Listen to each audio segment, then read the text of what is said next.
You are listening to the Motherhood Podcast, episode number 57. I'm your host, Emily Carney. We at Motherhood believe that there is no way to be a perfect mom, but many ways to be a good one. Our content is judgment-free within the context of evidence-based research.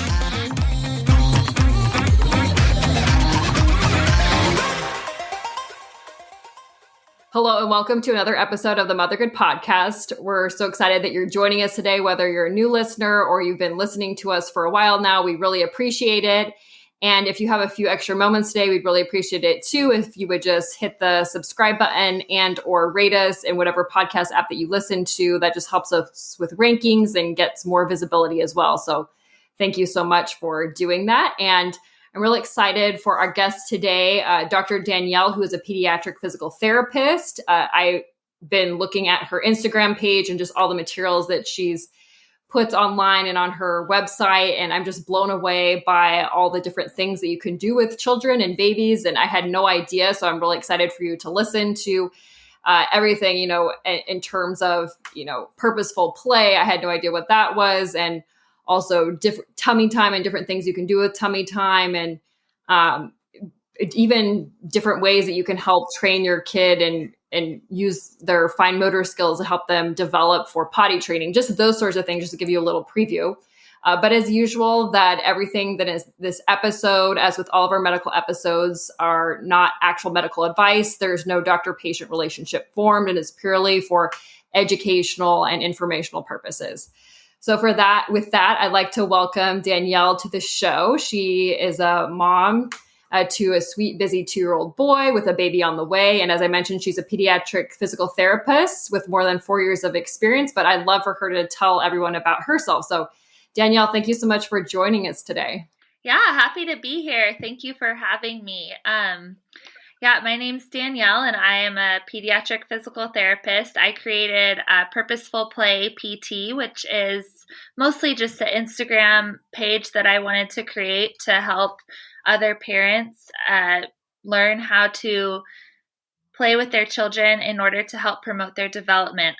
When I became a mom, I was just very surprised by the lack of knowledge that was around and the lack of awareness with a lot of the other moms and parents that I was speaking to regarding the importance of really addressing those developmental milestones and how easy it is to really incorporate that into play. And so when I became a mom, I kind of had this idea, and that's when I launched my Instagram page. And now I'm also on Facebook, and I have my own website, and I'm planning to do more with it, like creating courses for people in the future in order to help them. And I work part-time as a physical therapist, and I've been working for about over 4 years with the pediatric population.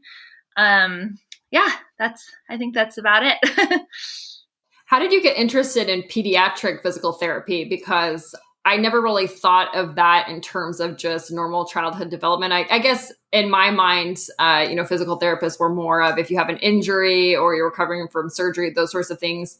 What made you get interested in the pediatric side?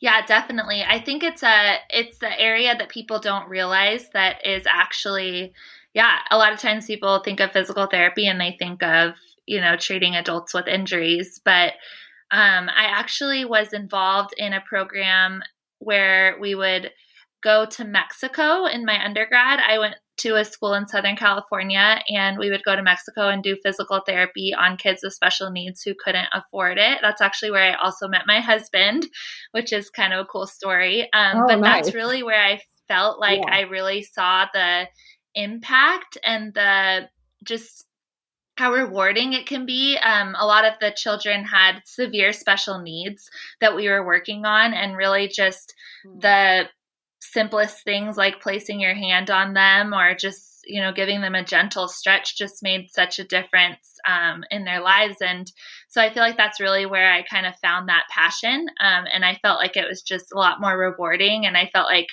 just seeing the joy that they had on their face just always brought me joy too. So that's kind of where it all started. And then in school, I really sought out to get as many internships in pediatrics as I could to try and get as much experience as I could. That's a wonderful experience. And is that where you met Dr. Betsy? Do you know her, right? We were actually we were in the same PT school class. So over at Azusa Pacific University. Okay. Yeah. Yeah. So where I also did my grad school. Okay. Because I know that we've had her on the show. Yeah. Yeah, and she's a pelvic floor physical therapist. Yeah, so it's really cool just to see, our colleagues and fellow classmates, what they're doing out there online. Yeah. Yes, definitely. Yeah, we've had her on the show a few times, and she's been super helpful with just talking about different aspects of pelvic floor physical therapy. And that's how I kind of was introduced to you too. So that's neat that you both know each other and went to school together. Yeah.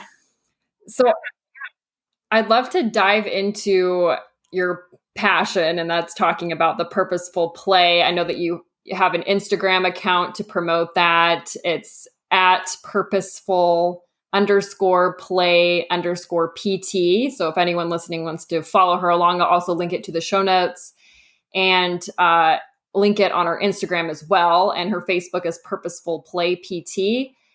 And as I mentioned at the beginning of the episode, that I honestly had never even heard of this concept before I came across your page, but I'm really hooked at the idea of it. And I'm just so excited to talk to you to learn more about it. So tell us, what is purposeful play? Yeah, I'm happy to. It really just is playing with a purpose in mind. So it sounds pretty simple, but basically it's having a mindset of setting up the environment that your child's playing in with a purpose in mind to help them develop and grow stronger. I think oftentimes it's really just creating those opportunities for movement within your everyday play or your everyday activities. So one of the examples that I like to use is rolling them over during a diaper change or practicing tummy time during a diaper change. Just like different simple tips that you can do throughout the day to really help promote their development without even really having to try.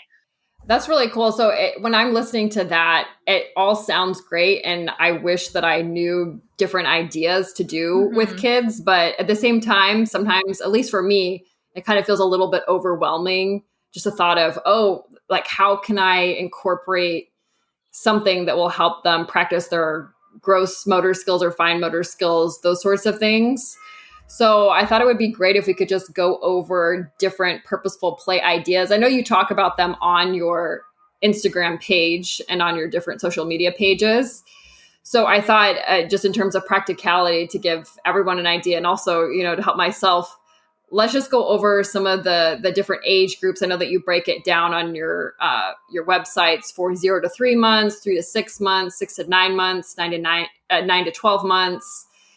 12 to 18 months, and then 18 to 24 months. And I'm not sure if you have toddler as well, but I thought it would be really informative if we could just get the basics of what we should be doing during those ages. Of course. I'm happy to share. I do have on my Instagram page, it's in a little bit more detail, but I'll just go through those different age ranges and kind of what you want to expect during those times and kind of the best ways to play with your children at that age. So starting off, a lot of times when a baby is a newborn or 0 to 3 months, they're not really going to be interested in much else but you. So they want to see your face. They can't really see super far in front of them either. They really can only see like less than 12 inches. So toys they're not really going to be as interested in toys, but they're going to be interested in you. So one of my favorite ways to really incorporate development and promote strength and development during this time is doing tummy time, but doing it like on your chest. So I think a lot of people don't realize that tummy time isn't just placing your baby on the floor, and also that you want to start it right away, and that you can start it right away. It's not going to do any harm to your child. And so a lot of times my recommendation to start initially is to just start having them lay on your chest at an incline while you're laying on the couch, have them look at your face, talk to them, engage with them. That's a great way to start in that age range. I love that. I had no idea either, because when I was looking at your page and then I came across tummy time in different ways to do tummy time, my mind was just blown because, as I mentioned before we started recording, I have a almost 5-month-old. And yeah, I mean, with my daughter and my son, we've just been putting him on his tummy and just hoping, sometimes I put him in front of the mirror so it gives him a little bit more attention so he can look at himself or something. And that seems to motivate him a little bit. But when I just put him on his tummy on the floor, he gets upset pretty easily, which I'm sure that's what most babies do. So that's such a good idea to have them be on your chest. Is there any other ways that you could do tummy time to just kind of engage them a little more? At that age, also, you can hold them in tummy time. So, holding your baby isn't always a bad thing. I know that that's a big misconception out there too. But there's ways that you can hold your child on their tummy by just putting your arm in between their legs and having it rest on their stomach and holding one hand here. Okay. Almost a lot of times people will call it like Superman or airplane, and you do that. Okay. Or like the football. And do that rocking motion. Okay. Because really what you want to see at this age, really you're building that foundational strength to develop into the other milestones that they're going to need to develop into. So rolling, crawling. So by starting early with tummy time, it's really important because you're really developing those muscles that they need to push up on their own and really strengthen their back and their neck, and also their core. And so it's really anything where their head is not resting on anything and they're on their stomach. So you could even hold them in tummy time. Okay. So holding them and just like against your chest with tummy chest to chest is a great way. Or like I said, that airplane hold, or even having them on their side, like holding them on their side facing out is another good way to work on. Does that make sense? Yeah. Yeah, I have a lot of visuals of these on my Instagram page. Sometimes it's kind of hard to just talk through things, but yeah. So yeah, exactly. I know that it's kind of hard to talk about some of the different things without a visual, but I know that on your Instagram account that you have a lot of helpful visuals. So definitely, if anyone's listening wants to get ideas of what that looks like, go check that out. And then also, you're really generous. I know that you have a handout that you offered our listeners, and we'll link that in the show notes. And I know that you have some tips in there as well. So how about the next age range that you have? So 3 to 6 months, what should you be doing with your baby at that time? Yeah. So around 3 to 6 months, you're going to want to start seeing them begin to roll. So that's really the thing that you want to look towards and you want to work towards during that time. So rolling from tummy to back or back to tummy. And what you can really do is you can start by, one of my favorite ways to play at this age is having them on their side. So if they don't stay on their side, one of the easiest things you can do is put a pillow or your leg or something and have something. A lot of times at this age, they're going to be more interested in like mirrors, like you were saying earlier, looking at themselves. Yeah. And then also their vision is going to want to see more black, white, and red. So if you can find anything with those colors, that's going to really attract them. So they make like a lot of like black, white, and red books and stuff like that. That's just because that's the first colors that your baby learns to see. And they're more high contrast. That's going to engage them more. So that's another kind of way to engage them in that position. You can hold them in that position or have them rest against you on that, laying on their side, because that's going to be the in-between motion that they're going to need in order to roll over. So what you can also do is you can practice from that position. You can also practice rolling them onto their tummy or rolling them onto their back. And then this is also where I like to work on like during like, cause you're changing their diaper like every couple hours, right? Like, so working on that during diaper changes. So rolling them onto their tummy and then picking them up, or even when you pick them up from the crib, because they're going to be laying on their back, rolling them onto their stomach and then picking them up, different things like that. Just really teaching them, you're not going to do any harm by teaching them the motions. Like they're going to learn it on their own eventually, but like showing them by Right. doing it yourself is going to be a great way to start. Mm-hmm. Exactly. Okay. That makes sense. So 0 to 3 months, it sounds like you want to focus a lot on the tummy time. And then 3 to 6 months, then you're going to want to focus more on the side and then the rolling. Yeah. And then in tummy time at 3 to 6 months, you're going to want to start seeing them pushing up more, like with straight hands or straight elbows and flat hands.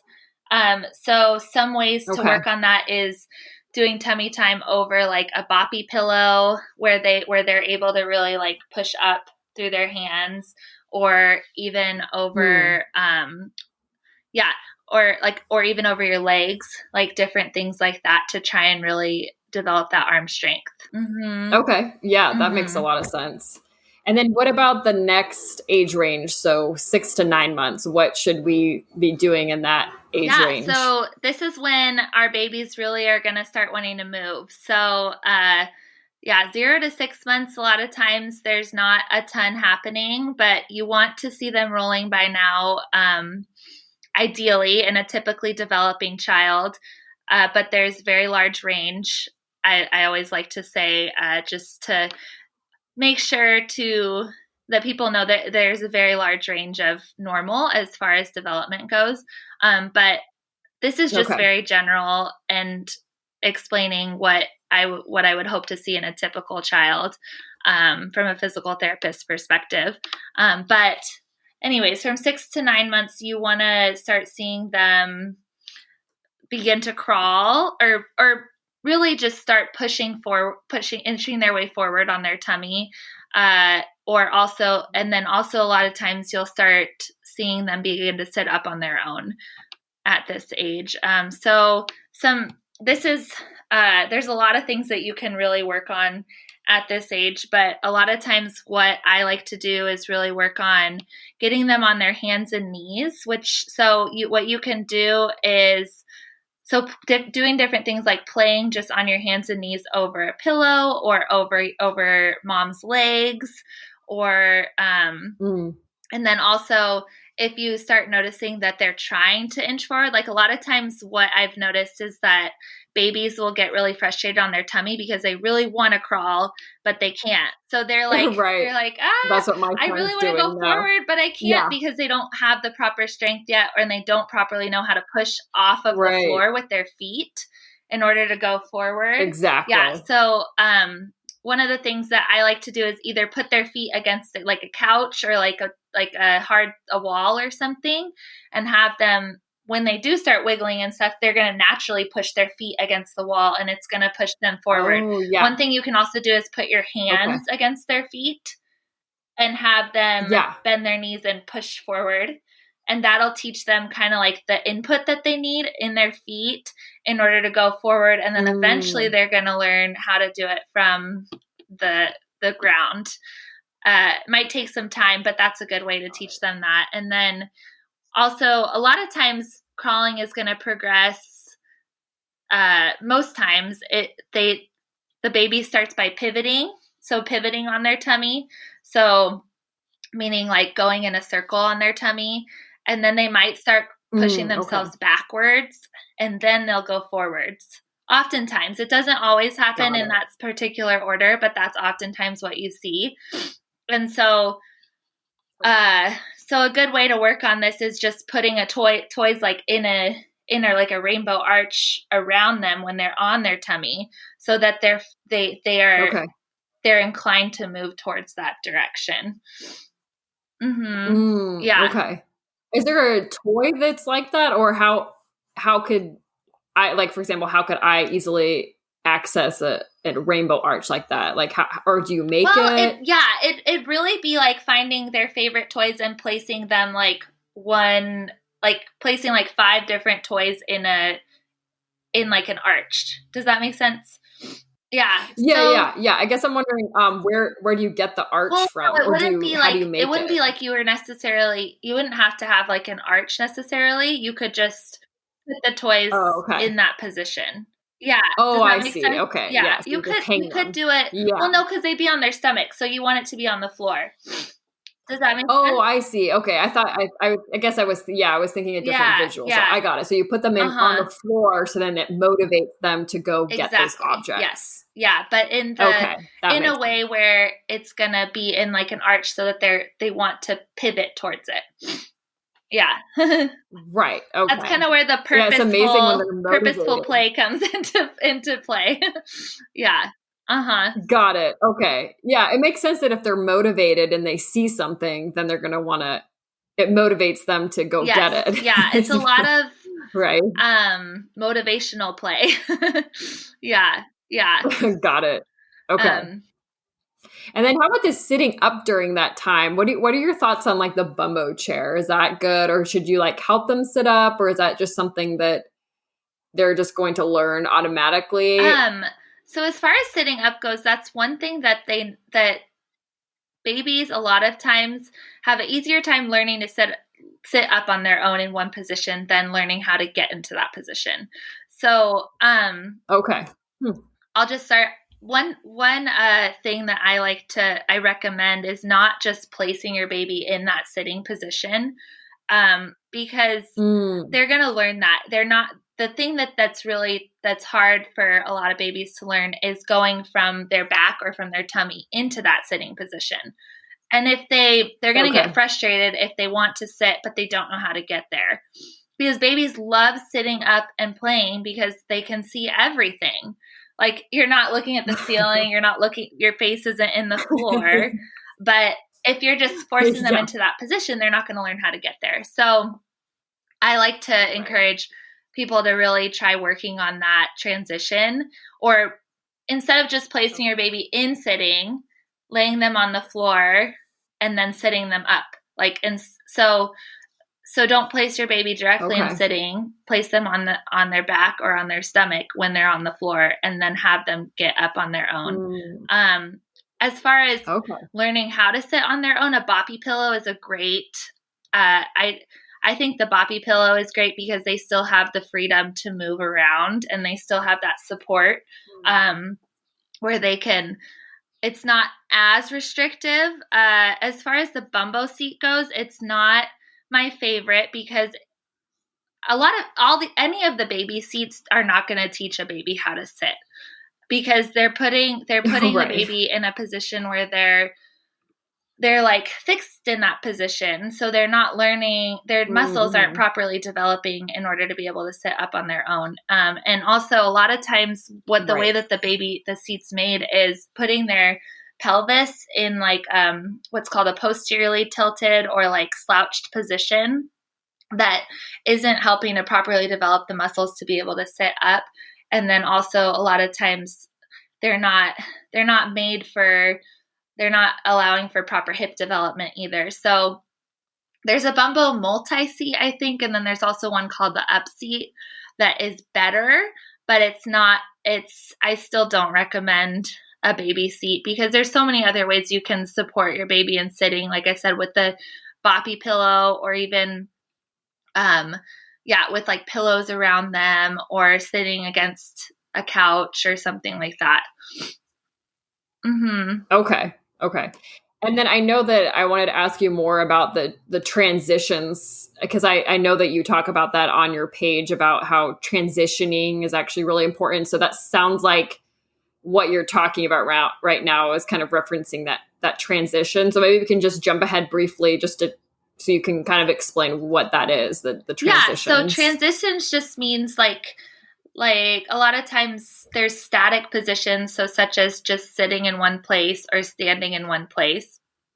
And transitions is basically just how you get to that position. So kind of what I was talking about just now is trying to avoid placing your baby directly into sitting, and instead laying them on their back or on their stomach and having them learn to get into sitting before they sit up. Or same thing, you can do that during diaper changes, or when you pick them up from the crib, you can sit them up instead of just directly picking them up, so that they learn the proper motion for that. And then as far as just placing them in standing, it goes the same way. You really want to try and encourage them to pull themselves into stand. So instead of just placing them into standing, you want to either lay them on the floor or lay them on the floor so that they can sit up and then eventually crawl over to whatever position they want to pull to stand.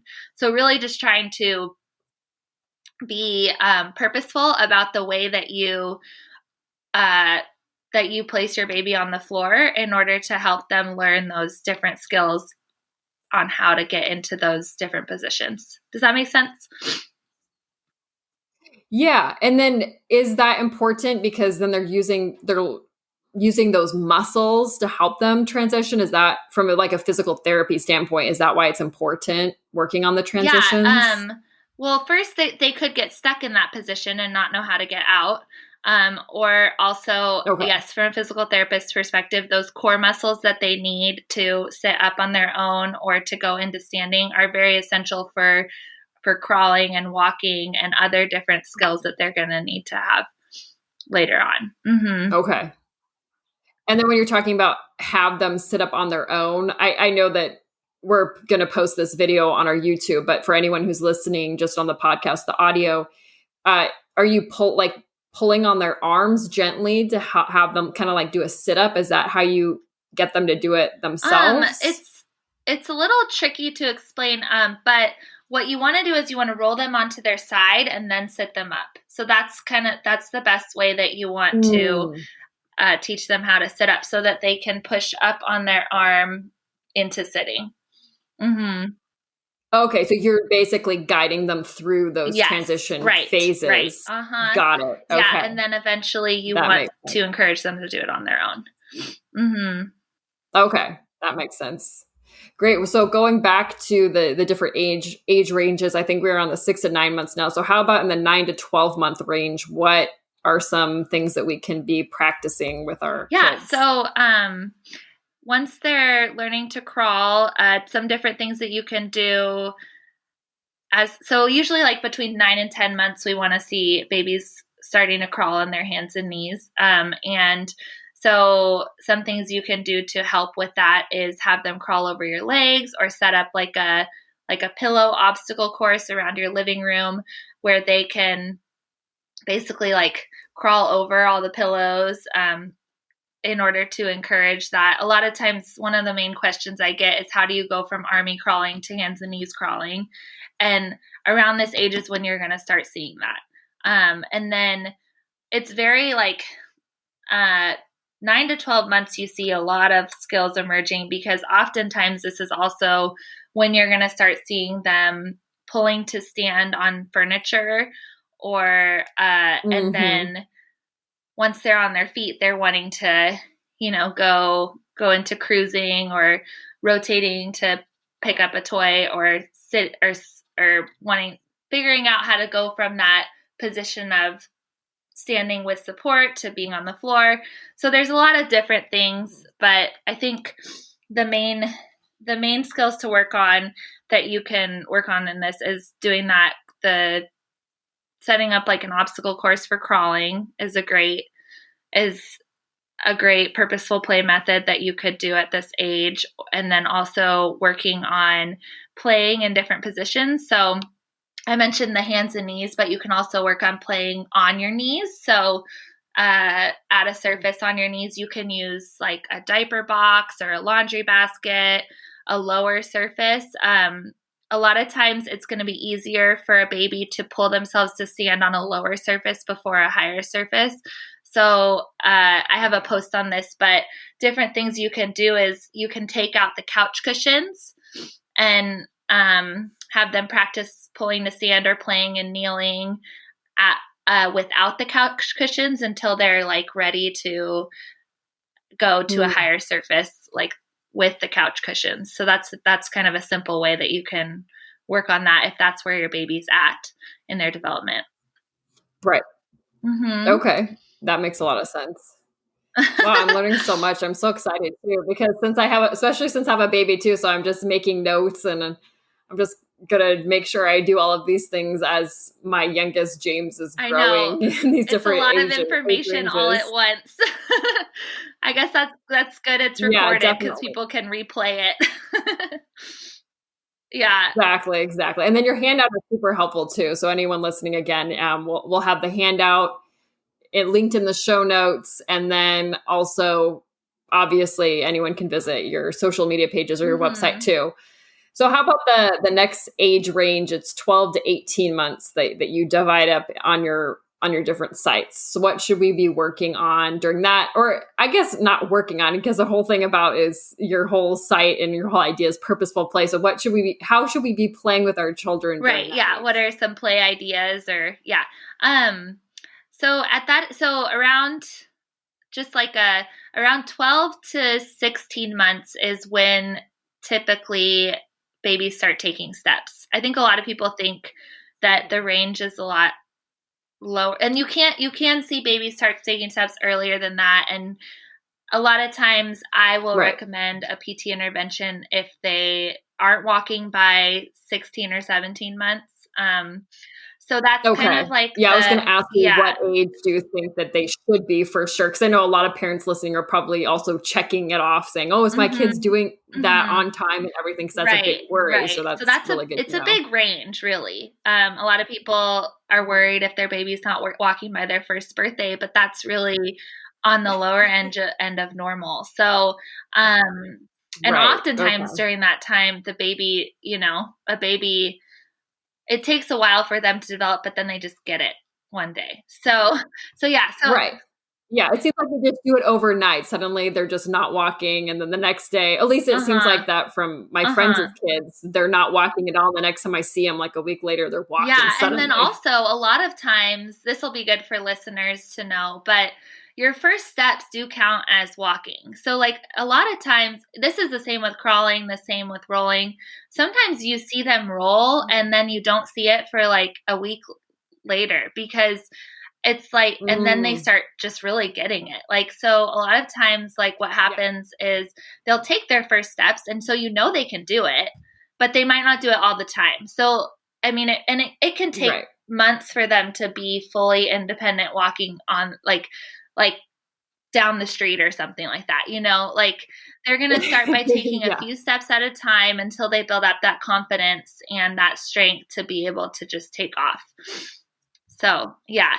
So I think that's good. I think that's helpful to know as a mom, because there is a lot of pressure in motherhood in making sure your kid develops on time. Yep. And I just also I'm a mom too. And I understand that there's, you never, that as a mom, it's just like, it's not worth putting that pressure on yourself, I guess. Yeah. And I never want people to feel guilty or judged, because if anything, it's my goal is really just to help other parents. So as a side note. That's funny you say that. I love that, because with my daughter, I was kind of like that. I always wanted her to be like right at the exact age, or a little early, or right at the cusp of every single new skill that she was supposed to be learning or whatnot. But then with James, I kind of had that same mentality, because it's like, well, I mean, I know that some kids really do need to go to physical therapists and get help, as you were saying, and I'm sure that you see those cases. But at the same time, like, I mean, they all learn to walk eventually, unless they have some, I think maybe that's the worry then with most moms, that they're wondering, oh, is there something wrong with my child? But I mean, in general, like most kids are going to be walking eventually. Exactly. Right? Yeah. And yeah.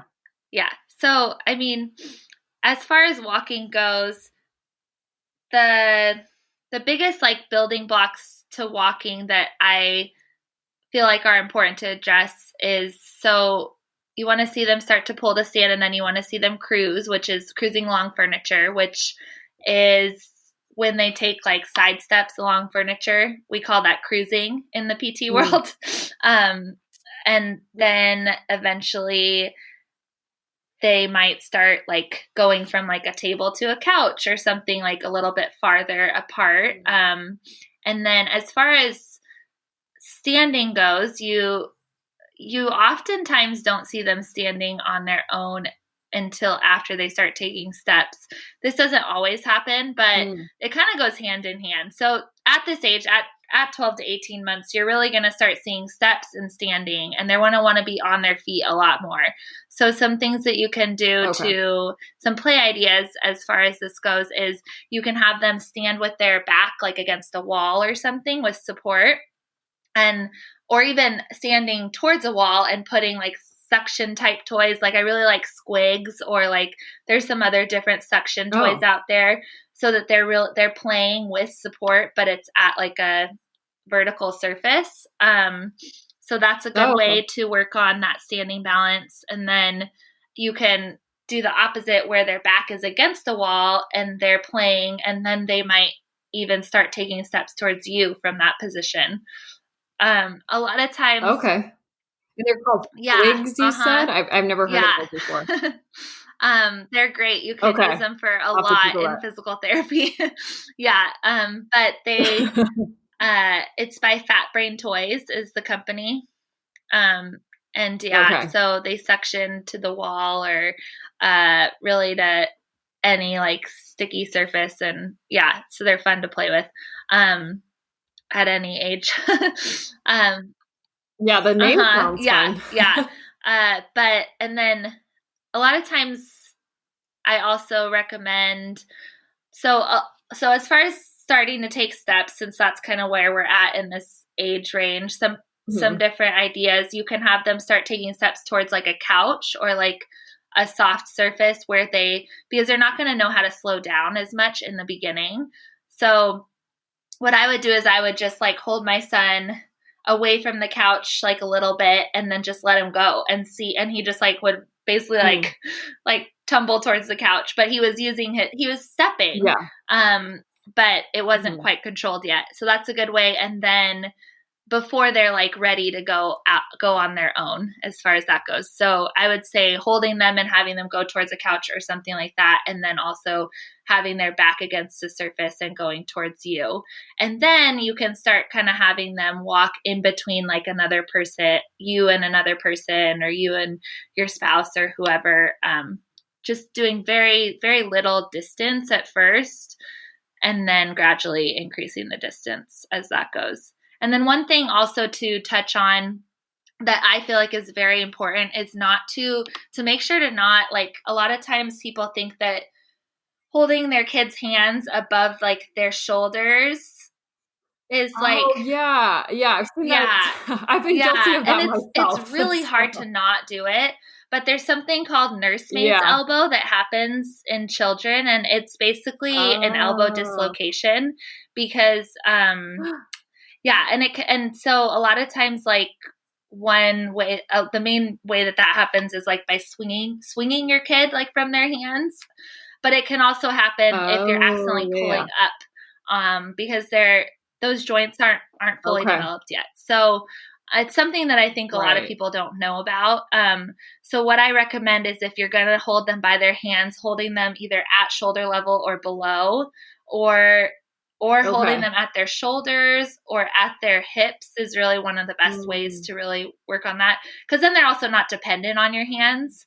Because a lot of times babies will be like, "Oh, I need mom to take, or I need a hand to take a step." Like, so they become more confident in not having to have that hand to hold. But so that's interesting. Okay. So that's a key point, I think, in walking, as far as just from a PT perspective, something that you do see in PT and that you do see happen sometimes is that nursemaid's elbow, because of not knowing that you're not supposed to pull up on the hands. Right. Okay. Yeah. I didn't realize that for the walking. I mean, I definitely did that with my daughter a lot, but I knew the swinging from the arms. I knew that wasn't good. So that's good to know that you shouldn't do that for the walking too. Okay. How about the next age range, 18 to 24 months? What are some things that we can be encouraging our kids to do at that age? So at that age, that's kind of where I'm at right now, because I have a 2-year-old. So that's been kind of fun. I feel like that's kind of like fresh on my mind. But some things that are good to work on is starting to work on like balancing on one foot, or so you want them to be walking by now, walking up and down the stairs. So with mostly up the stairs at this age, but while holding onto your hand or while holding onto a handrail. And one way you can work on that initially is just by having them step up and down like a curb or like a step or something like that, just so that it's not as intimidating as a full flight of stairs. That's a good thing to work on. You can work on stepping over different things, as far as like putting a towel in the middle of the floor and having them step over that. Okay. Playing on the playground is great because they climb up and down stairs and go down slides and all that stuff. It almost like naturally encourages all those movements.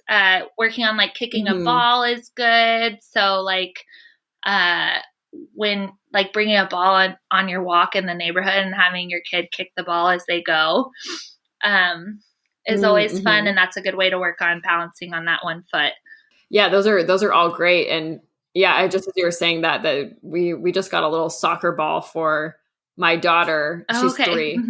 And I wish I would have gotten it sooner too. 'Cause I mean, she loves it. She always was kicking other random balls, but I didn't realize that they actually make like toddler size balls until I was like looking on Amazon. I saw, oh, they have like little toddler size balls. And then that's been so much easier for her to kick, which is a lot of fun to see her do that. Yeah, that's very true. We did start with like a toddler sized ball when I started noticing my son was interested in balls, which really around like 9 to 18 months, I feel like that's when kids start getting really interested in balls and like what balls do and bouncing balls and throwing balls and stuff like that. So it's a great age to introduce so many things to do with balls. Yeah, definitely. So how about avoiding containers? I know that I had asked you before the episode what you were most passionate about. And I know that you mentioned avoiding containers. And at first I didn't really know what you meant. So again, like, I'm just so excited to talk to you and learn all these new different terminology or different things. But once I read through your handout that you had sent, I saw that your number 2 tip for purposeful play is avoiding containers. So what do you mean by that? What is a container? I know that I mentioned the bumbo earlier. And so obviously I've read it, so I can see what you said, but for everyone who's listening, who's not really familiar with the idea of what are containers and how to avoid them, why should we avoid them? And then what should we be doing instead of these devices? Yeah, of course. I think containers is kind of like it's like another PT lingo phrase. Like every PT knows what we're talking about, but parents are probably like, "What? Like, why would I put my baby in this container?" Was my first reaction. But really, it's just a way of explaining like putting your baby in a fixed, like restricted position where they can't freely move, they can't freely use the muscles that they need to use in order to develop the proper strength. To develop that mobility that they need. So some examples of containers would be, like I said, like the bumbo seat or any baby seat, really, a baby swing, a bouncer, a rocker, exerciser, different things like that oftentimes, I think it's just important to know that those things do not help promote development. There's a lot of research that shows that they actually can delay development if your baby is in there for a long period of time. And I think a lot of times, like, what happens is I'm a mom. You get busy. You need to take a shower. You need to run into the other room real quick. And you're like, I'm not going to put my baby on the floor. I don't know where they're going to end up, and so I think that the issue is the overuse of these items. It's not necessarily using them, but if you don't use them, then you're optimizing, every opportunity for your baby. But so I guess my biggest thing is just making sure that if you are going to use these things, not depending on them. So using them for 10 to 15 minutes max at a time. So let's say you need to take a shower, you need to go to the bathroom real quick, or like different things like that. Like, I'm a mom, I understand that these things do need to be used, but just being conscious about not keeping them in that position for a long period of time. And And just knowing, and then also if you are to use them, to make sure that you are giving your baby free play, which is putting them on the floor is a great way to give them an open environment to learn unrestricted play where they can learn how to use those muscles properly, and learn how to move in the natural environment that they're really seeking. So making sure to do that floor time like 3 or 4 times the amount of time that they are in the container. Okay. And then, really, I mean, they don't help with development, and they also can lead to positional abnormalities of the head, such as like plagiocephaly, which is basically just like flat spots on your head, or torticollis, which is that head tilt that oftentimes they're referred to physical therapy because of that, when you could prevent it by keeping them out of those positions. And what's that head tilt? It's called torticollis. What exactly is that? Mm-hmm. Okay. And what is the symptom of that? What it is it's actually just a tight muscle. So the muscle that's responsible for tilting your head one way and rotating it the opposite direction gets tight in babies. Oh, I see. And this there's different ways that this is caused. A lot of times what it is caused at birth. But it doesn't, it can also be caused by positions that the baby's in. And so if they're resting in that position in a swing for hours at a time, it's gonna tighten that muscle. And the only thing that can treat that is physical therapy intervention. And if they're not treated, like a lot of times if they're not treated before 6 or 7 months, it can actually be harder to prevent in the future. Yeah. Okay. That's really good to know. Yeah. So a lot of PT referrals are because of extended use in containers, unfortunately, with that position. Oh, wow. I had no idea. Or it just makes it worse too. So, Right. Yeah. Okay. So you said 10 to 15 minutes at a time. Is there a limit, like during the day, let's say? So 10 to 15 minutes at a time, should you maybe do it no more than like a handful of times? Because I'm just thinking in my head, that's like, 5 times, like at least 50 minutes. Right. So I guess, I mean, like when the baby's awake, they shouldn't be in the container more than 10 to 15 minutes.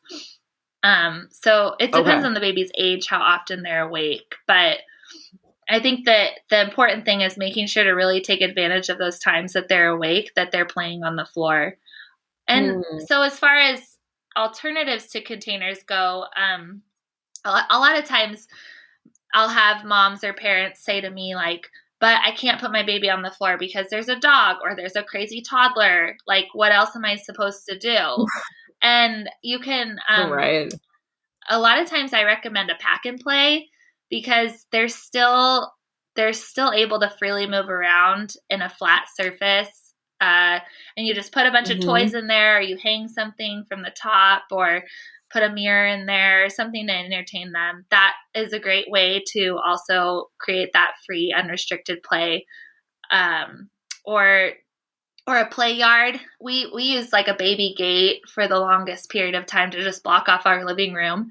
And it really was just this big playroom where there's couches that encircle it and there's just a gate. And so my son couldn't go anywhere, but he had this like very large open area that he could play safely in. Those different play yards that you can get that are like in an octagon or circle shape. Those are also great.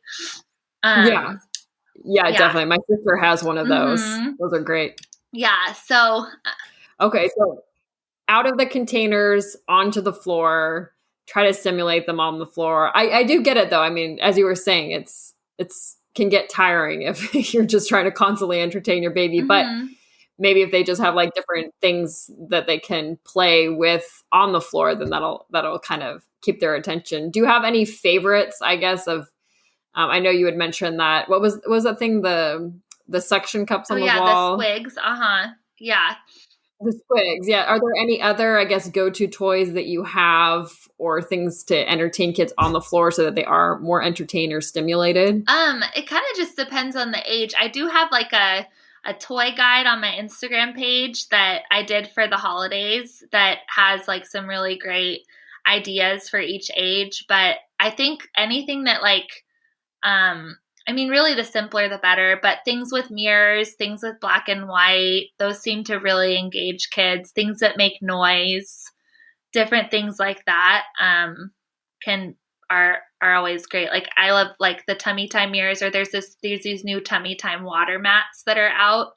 And oh, I just got one of and those. I'm Yeah, gonna I get just one heard for about my it. son. It was only like $12 or something. Yeah. They're super cheap and affordable. And I think they could work for like a lot of stages of development, like just to when they're trying to learn to push up on their arms or on their hands and knees. I'll definitely be getting it. I have a baby on the way coming in July, and I'll definitely that's like on my list. So yeah. Oh, nice. Yeah, I hadn't heard of it. One of my cousins, I saw that she had a baby, I think a week after I did, and she got that for him. And she's just, since it's her first, she's doing like a ton of research. And I guess there's all these new things that came out since I had my daughter, which was just a little over 3 years ago. So now I kind of feel behind the times. Like, it was only 3 years ago. I thought I knew everything. And then here's this cool water mat. And it just has like, for anyone who hasn't seen it, it's just kind of like filled with water or gel or something. And then it has like little fish or little objects for them. So I was just getting it so that my son, James, he could just, when he's doing tummy time, so it entertains him more, because I'm just trying to like build up his muscles and everything. Yeah, that's great. But yeah, I'm really excited to use it. Yeah, I'm excited to see how you like it. Yeah, and then I'll have to let you know. Other things that I love, they make like these piggy banks with like coins that you can put in the piggy, or like there's like a treasure chest. My daughter loves that toy. Yeah, that's a great toy for really any age. Not like when they're super little, but I always. Yeah, I think she really got into that. I think maybe a little, whenever they can start like picking things up, I forgot what age that is. She was into that for a while, like at least a year and a half, I want to say. Yeah, maybe like 6 to 7 months or so. Yeah. So. Exactly. Well, I know we're running out of time, but I still want to talk a little bit about a couple other topics I had mentioned. So one is the vestibular system. I'm not sure if I'm saying that right, so you have to tell me. And then also the gross motor skills for potty training, because that just blew my mind, and I really want to learn about that. It's so relevant in my life right now. So what about how do you say that? The vestibular? It's the vestibular system. So basically it's, Oh, okay. I got it. You did get it right. Yeah. Yeah. It's one of the sensory systems that is in our body. So, there's, the 5 senses, sight. Yeah. Anyways, the 5 senses, I'll just make it brief, but, the vestibular system is the one responsible for your balance and your equilibrium. And so what, it originates, or it's in your inner ear. There's organs in your inner ear that are responsible for this. So, but what happens oftentimes in children is they're either like oversensitive to the vestibular stimulation is what we would call it, or under. So this would be like a child that's really afraid of like a swing or something. So a lot of times, some ways to work on your vestibular system or to work on just stimulating that are anything that involves movement. But then there's also children that are very like they really like the vestibular stimulation. So those are those kids that love like my son who loves like jumping off of everything and running around. Anything that involves movement like is his thing. Yeah. So, or spinning or swinging or sliding down the slide. So it's great for both. Okay. It's great to incorporate into your play for really, if you're sensitive to it or if you're not, because you're going to want to have them gradually adapt to that vestibular stimulation, no matter what. So some ways to work on, this is really just one aspect of their sensory system, like I said, which I could go further into. And it's more like occupational therapists that are more specialized in this kind of stuff. But some ways like that we would help stimulate our son's vestibular system, or just like by by sliding him on a blanket, like along the floor, and he just loved it. We even did that when he was like crawling, because I mean, they're on their tummy. Aw. And, it's not really gonna do any harm as long as you're doing it slowly and supervised. And so doing stuff like that, or swinging on the playground, or sliding down a slide, or jumping off of things, all those things are going to help to stimulate. When they're really little, how a lot of times babies love that rocking and bouncing, and some babies they calm down more with the rocking and bouncing than others. So that's basically in medical terms, that's really vestibular input that they need to help them. And their vestibular system might need a little bit more of that vestibular input. I don't know if that makes sense or not. That's fascinating. Yeah. That explains why James just loves being rocked all the time. And he just loves being calmed by me rocking him, even though it's always when I'm so tired and I just want to sit, but he wants me to rock him around. So I guess that makes sense why he likes that then. And switching gears a little to the last question I wanted to get to.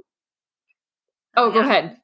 Oh, no, that's fine. I was just going to say there's no right or wrong way. Like, it's not bad if your kid doesn't like it or if they don't. It's just helpful as a mom to know what ways you can properly trigger those systems and like best benefit your child as far as that goes. Okay. Yeah, that's super helpful to know too. So for the last question I really wanted to ask you was about the gross motor skills for potty training, which I know I had mentioned that it never even crossed my mind, but it makes sense once I saw that on your websites that kids would have to have the different skills, the different motor skills in order to, use the potty and be potty trained. And I just love how physical therapy can help every single aspect of our lives, including children. So what are some gross motor skills for potty training, and how can we practice those with our kids? Yeah, I think the three that I really think of are learning how to squat. So, because you're going to need to learn how to be in that squatting position for a long period of time, learning how to step up and down a step, and then also making sure that a kid is comfortable sitting without much support around them. So they're not a lot of times. So what you can do is work on like being at a table and dropping a toy on the ground and having them squat to pick up a toy, or sitting on a bench, or even just stepping up and down a step, or having them practice washing their hands. So when we first started potty training with our son, we're kind of still in the process. He's 2.5, and it's like a win or lose situation some days. But we made sure we got like one of those, and I think this is kind of debatable, but we got like a floor potty for him. So he sat on it while we used the bathroom. So then he got used to sitting for a long period of time, because oftentimes kids just want to get right back up. They're like, why would I sit here? And then we also got him like a step stool, and there's tons of different kinds of step stools. So he could practice like climbing up to the sink to wash his hands or something like that. And so those are things that you could do before they're even ready for actually going to the bathroom, or even showing those signs of readiness, so that once you do get there, they're more comfortable with that part, because there's a whole nother learning process with everything else that's going on. Another thing that you can also work on is their breathing. So, because a lot of times, this goes more into like pelvic floor, but the muscles that are responsible for breathing out are in your abdominals, which are also responsible for going to the bathroom. And so working on different things such as like blowing bubbles, or blowing up a balloon, or blowing out a candle, or stuff like that, are also great ways that you can work on that control and coordination that they're going to need to have when they eventually learn to go to the bathroom. So as I mentioned earlier in the episode, that we will have the free download that you generously provided our listeners in our show notes. And I know I've had some questions before, where are the show notes? So basically whatever app you're listening in, just look at the description of the episode. And then at the bottom of that description, you'll see a link to that. And that's where you can also watch the video if you're listening and you want to see the visual version and, maybe see some of the things that we're talking about or gesturing, or if you prefer to watch the video version. And our last question that I really wanted to ask you, Danielle, which is more personal in nature, but it goes in line with our motto that there's no way to be a perfect mom, but many ways to be a good one. That I would love for you to give an example of a time when you realized that it wasn't okay to be a perfect mom and okay to be a good one instead. Yeah, no, that's a great question. I feel like when I first had a baby, I didn't realize the amount of pressure that there would be to be this perfect, I don't know. I just think it just sounds so much easier than it is when you actually have a child. And I think there's a lot of different ways I feel like that I think the biggest thing is just when you're focused on being so perfect and having being so put together, having the perfect put together house or wearing the perfect thing or whatever, you're taking time away from focusing on your child. So I think for a while I was so set. I think one of the biggest examples is just if the dishes weren't done or something and my child is indicating that he wants attention, instead of, I have a really hard time not finishing something. So instead of being I need to get these dishes done right now, instead of doing that, just letting go of that these are going to get done eventually. My son needs me right now and I need to go over there and be a good mom and not a perfect one, I guess is and just in different, there's many instances where I feel but I think that's definitely something I've had to learn and grow through being a mom. I love that example so much. And it is hard, just as you were saying, when there's something dirty, like dirty dishes or whatnot, it's hard to just say no to them and just live in the moment. But, we take on so many roles as a parent. Yeah. Exactly. And so prioritizing, okay, what's the most important role that I have? It's showing love and caring for my child. And really, I heard this one time is just the best way you can show love to your child is time, time, spending time with them. And so they're not going to care if the dishes are done. They're not going to care if, if the house is a wreck. I will, but right, exactly. Yeah. That's so true. Well, thank you so much, Dr. Danielle, for coming on our show. I really enjoyed our conversation. And I as I mentioned, that I'm going to be replaying this episode myself and just referencing your Instagram page. And so could you say one more time what your Instagram handle is and your Facebook handle, just for anyone listening, and then your website too, so people can find you? Yeah, of course. Yeah. Everything's going to be explained a lot more in detail, and with a lot better visuals over on my Instagram page, which is purposeful _play_PT. And then my Facebook, you just search Purposeful Play PT, just a regular Facebook page. And then my website is purposefulplaypt.com. Great. Well, thank you so much. And as I mentioned, you can also get some handouts in our show notes. Thank you so much, Dr. Danielle. I really appreciate it. Yeah, thank you so much for having me. Hope that was helpful and insightful information. Yes, it was amazing. So thank you so much.